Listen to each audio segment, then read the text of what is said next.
Coucou tout le monde, je vous propose une petite recette avec de la copa aujourd'hui. Et bien sûr, cette recette pourrait être modifiée sans problème. Là, vous avez une base. Donc, je viens mettre dans mon petit pichet 2 œufs. Je rajoute un yaourt nature. Donc, comme d'habitude, vous avez la recette sur mon blog, La Petite Cuisine de Steph. Vous avez le lien en description. Donc, n'hésitez pas d'ailleurs à vous abonner à mon compte, à la newsletter, enfin un peu partout, à liker cette vidéo parce que vous savez que pour nous c'est super important.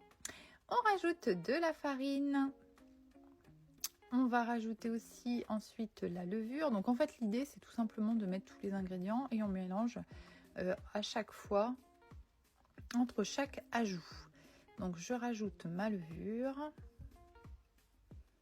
Hop, on va rajouter du sel, du poivre et bien évidemment je vais mettre un petit peu d'épices. Pour ceux qui me connaissent, je suis très épice, mais les épices c'est vachement bien parce que ça vous permet justement de mettre peut-être un petit peu moins de sel et ça vient vraiment apporter du peps à vos plats.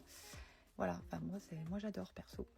On vient rajouter maintenant un petit peu d'huile d'olive et on mélange à nouveau. Il ne reste plus qu'à remplir notre moule. Donc moi je vais utiliser le moule mini spirale de chez Guy de Marle. Je vous rappelle que je suis conseillère et que si jamais vous avez besoin de quelque chose, n'hésitez pas soit à me contacter, soit à aller sur le site Guy de Marle. Et si vous n'avez pas de conseillère, eh bien je le suis. Donc vous pouvez mettre mon nom, 59 630 Stéphanie Ardence. Voilà, j'ai rempli toutes mes petites alvéoles. Je vais mettre ça au four. Donc la recette sur le blog, hein. Vous avez tout ce qu'il faut en détail. Et vous pouvez d'ailleurs aussi venir sur Facebook si vous avez envie. C'est vrai que je le dis pas souvent, mais là-bas je fais des lives. Allez, on va faire descendre tout le monde. Alors c'est encore très chaud, j'aurais dû attendre un petit peu. Vous toujours faire vite vite. Voilà. Bon, c'est pas l'idéal. Donc je vais faire descendre tout le monde. Voilà, ça y est.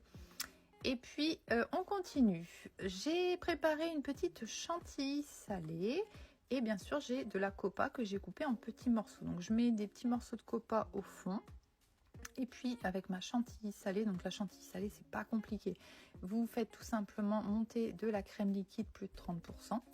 Et vous mettez du sel, du poivre, des petites épices, bien évidemment. Hein. Enfin bref, vous mettez ce que vous voulez. Et ça vous fait la petite chantilly, ça marche à tous les coups, c'est super sympa. Et je viens replacer un petit bout de copa. Alors moi j'ai un petit crayon aussi que j'adore, donc celui-ci c'est au basilic. Voilà, c'est des aromates sous forme d'un petit crayon comme ça.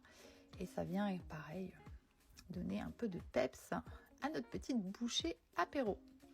Voilà, donc je finis tout ça. Et il y aura